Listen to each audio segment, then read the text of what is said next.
Assalamualaikum warahmatullahi wabarakatuh. Baik Bapak Ibu, mari kita ikuti bagaimana melakukan pengelolaan kinerja yang kita lakukan pada tahun 2025. Tentu ada hal-hal baru yang perlu kita untuk guru namanya EPKG dan untuk kepala sekolah EPKKS dengan simbol E pengelolaan kinerja. Kita akan masuk di beranda ini di tempat terbaru yaitu di rumah pendidikan di menu ruang GTK. Melakukan pengelolaan kinerja, maka kita terlebih dahulu masuk di ruang GTK. Nah, ada beberapa banyak menu. Menu yang pertama adalah pengelolaan kinerja, menu yang di bawahnya ada refleksi kompetensi. Nah, idealnya sebelum kita melakukan pengelolaan kinerja, kita melakukan refleksi kompetensi terlebih dahulu. Kita klik refleksi kompetensi, kita kerjakan kompetensi yang ada di menu ini. Kalau guru ada 4 kompetensi, kalau kepala sekolah ada 3 kompetensi. Setelah kita mengerjakan setiap indikator atau setiap kompetensi itu ada 15 soal dengan waktu durasi 30-40 menit. Nah, setelah kita melaksanakan 3 refleksi kompetensi, maka akan muncul level yang seharusnya kita penuhi. Nah, jika Bapak Ibu cek hasil dari refleksi kompetensi ini, mana bagian yang perlu ditingkatkan. Ini ada yang sudah baik dan ada yang perlu ditingkatkan. Kita lihat detailnya, maka akan muncul level di sini. Nah, di semua kompetensi ya, kompetensi kepribadian, sosial, profesional, pedagogik dicek mana yang perlu ditingkatkan. Nah, bagian yang perlu ditingkatkan itu lihat nomor indikatornya dan deskripsinya. Maka hasil hal yang perlu ditingkatkan ini berfungsi ketika kita melakukan penyusunan RHK di pengelolaan kinerja. Nah, kita klik pengelolaan kinerja. Kita akan masuk di bagian menu pengelolaan kinerja di sini. Nah, di sini Bapak Ibu, kita masuk.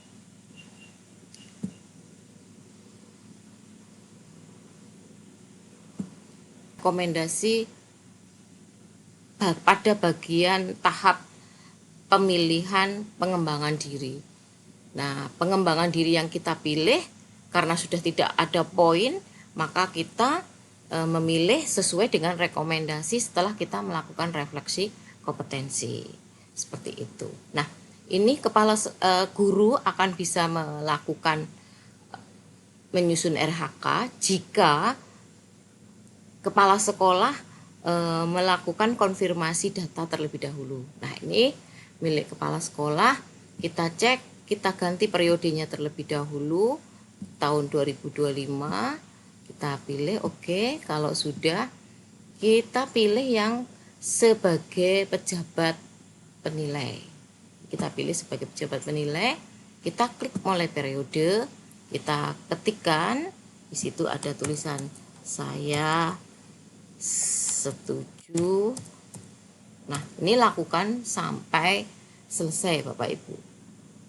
Nah, sampai selesai, lanjut. Nah, kalau di data ini sudah selesai, maka guru dapat melaksanakan penyusunan RHK-nya. Nah, ini Januari 2024 kita ganti terlebih dahulu, ganti periode ke Desember 2025. Oke. Nah, kalau sudah kita pilih klik sebagai pegawai. Nah, maka tampilannya seperti ini Bapak Ibu. Nah, ini sudah ada lini masa. Maka penyusunan perencanaan kinerja itu tanggal 1 sampai 31 Januari. Nah, due date-nya sampai tanggal 31 Januari. Jangan sampai melebihi 31 Januari.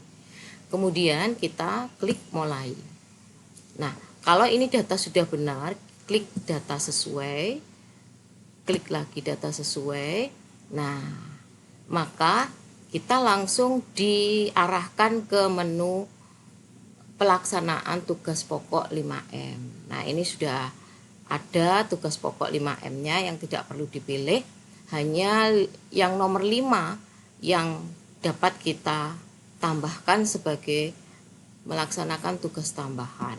Nah, apabila Bapak Ibu itu menjadi wali kelas misalnya, nah ini kita pilih klik wali kelas, dan misalnya Bapak Ibu ada piket tambahan piket misalnya, kita tambahkan aja cari yang guru piket. Seperti ini Bapak Ibu.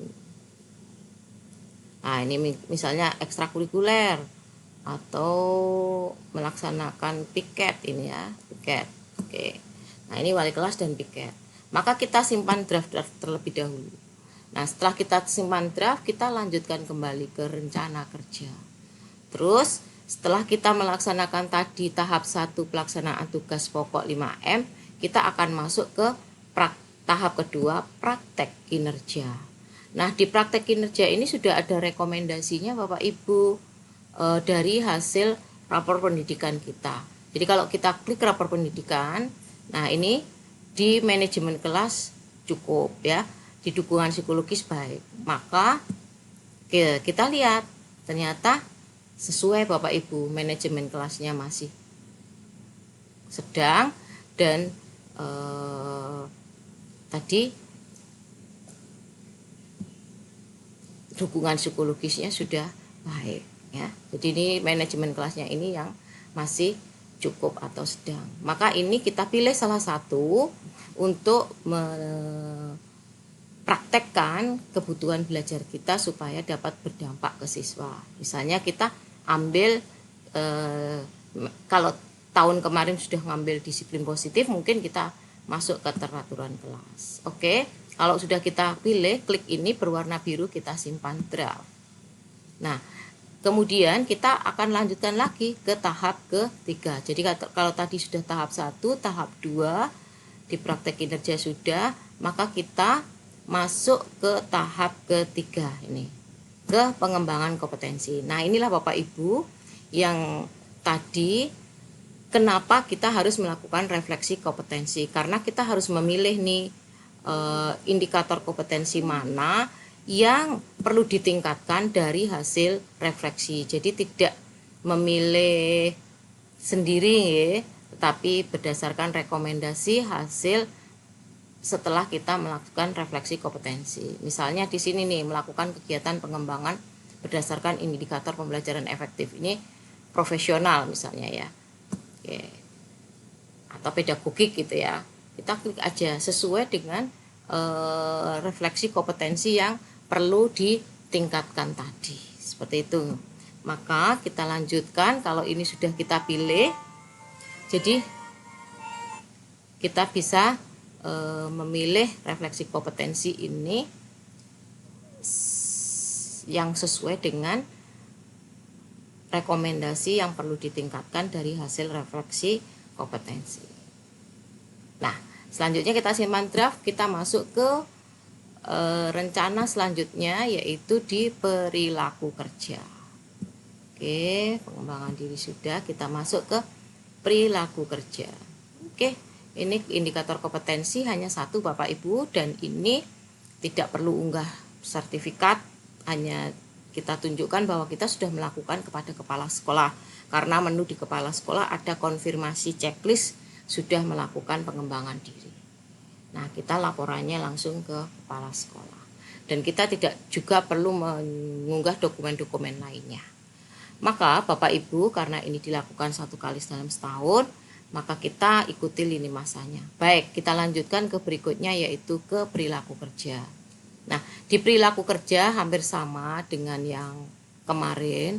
Kita pilih perilaku kerja mana yang berusaha kita tingkatkan, dari berakhlak ya, berorientasi layanan apa, kemudian kalau tadi indikator perilakunya memahami kebutuhan peserta didik, maka perwujudan perilakunya apa? Dapat mengidentifikasi kebutuhan peserta didik secara proaktif. Terus ini sampai terakhir melaksanakan integritas misalnya. Nah, ini kita pilih dulu.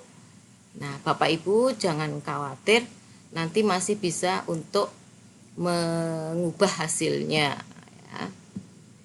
Kalau dirasa masih kurang pas. Oke.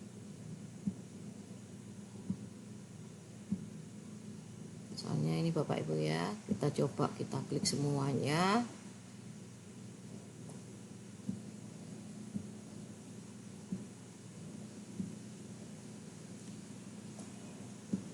Oke Bapak Ibu, setelah kita memilih berakhlak yang sampai terakhir,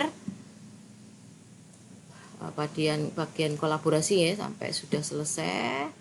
Nah, maka kita masuk ke rangkuman. Nah, kita lihat nih rangkumannya. Oke. Nah, kalau ini sudah pas rangkumannya, maka kita lanjutkan ajukan. Tetapi kalau ini belum pas, maka bisa dilakukan ubah. Demikian Bapak Ibu untuk bagaimana seorang guru melaksanakan perencanaan kinerjanya. Nah, untuk bulan berikutnya yaitu bulan, kita lihat lini masanya.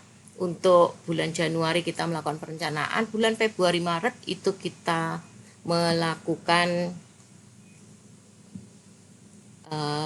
persiapan observasi dan melakukan observasi bersama kepala sekolah. Ini adalah kompetensi awal yang dipilih untuk melakukan tindak lanjut. Kemudian bulan April, Mei, Juni itu kita melaksanakan upaya tindak lanjut dari hasil kompetensi yang kita pilih, baik itu praktek kinerja, pengembangan diri maupun perilaku kerja. Juli, Agustus, September masih sama, kita melaksanakan tugas pokok dan melaksanakan tindak lanjut ketiga perilaku tadi, praktek, pengembangan diri dan perilaku kerja. Kemudian di bulan September kita mulai melakukan refleksi tindak lanjut yang sudah kita lakukan. Bulan Oktober kita juga masih melanjutkan refleksi. Oktober, November ya kita masih tetap melakukan refleksi kompetensi. Kemudian bulan Desember kepala sekolah sudah menentukan predikat kinerjanya sesuai ekspektasi atau di atas ekspektasi. Seperti ini Bapak Ibu. Kemudian kita lanjut ke kepala sekolah nih. Nah, untuk kepala sekolah tentunya kalau tadi kita membuka supaya guru dapat mengerjakan itu sebagai pejabat penilai, maka untuk kepala sekolah sendiri menyusun RHK-nya adalah memilih sebagai pegawai. Nah, saat memilih sebagai pegawai ini harus dikonfirmasi ulang. Nah, ini kita tunggu plotting kinerja, penilaian kinerja, tim penilaian kinerja dari Dinas Pendidikan mulai dan melakukan kegiatannya sama, menentukan praktek kinerja sesuai rapor pendidikannya, kemudian menentukan pengembangan dirinya dan perilaku kerjanya. Dan terima kasih.